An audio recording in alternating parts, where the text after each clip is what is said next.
Hello বন্ধুরা, আমাদের চড়ায় মোটামুটি ধান কাটা শুরু হয়ে গেছে।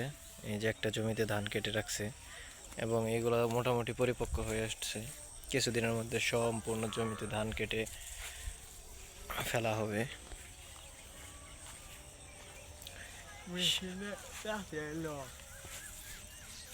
এইগুলো সব শ্রমিক দিয়ে ধান কাটা হয়েছে। সামনে হারভেস্টার মেশিন আছে, আমি আপনাদেরকে দেখাবো হারভেস্টার মেশিন দিয়ে কিভাবে ধান কাটে।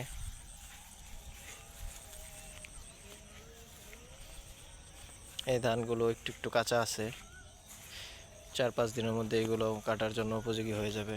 সামনের ক্ষেত এটা সম্পূর্ণ পেকে গেছে, কাটার জন্য পরিপক্ক।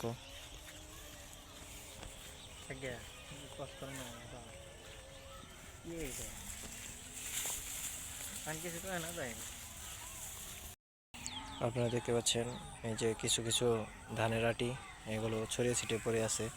এগুলো মূলত যাদের মেশিনে এই ক্ষেত, তাদের জন্য আমাদের গ্রামের ভাষায় বলে সিকি ভাগের আটি রাখা দিয়েছে।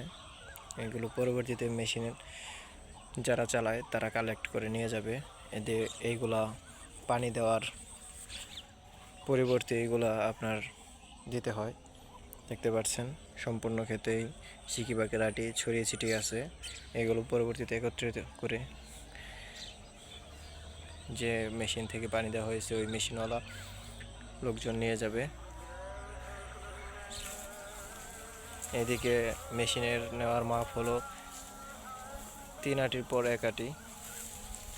এভাবে এই হারে সকল জমি থেকে মেশিনওয়ালারা ধান নিয়ে থাকে। এই ক্ষেত্রে সম্পূর্ণ পেকে গেছে, এটা কাটার উপযুক্ত। এগুলো একটু কাঁচা কাঁচা আছে, এগুলো 4-5 দিনের মধ্যে সব কেটে ফেলবে, আপনারা দেখতে পাচ্ছেন।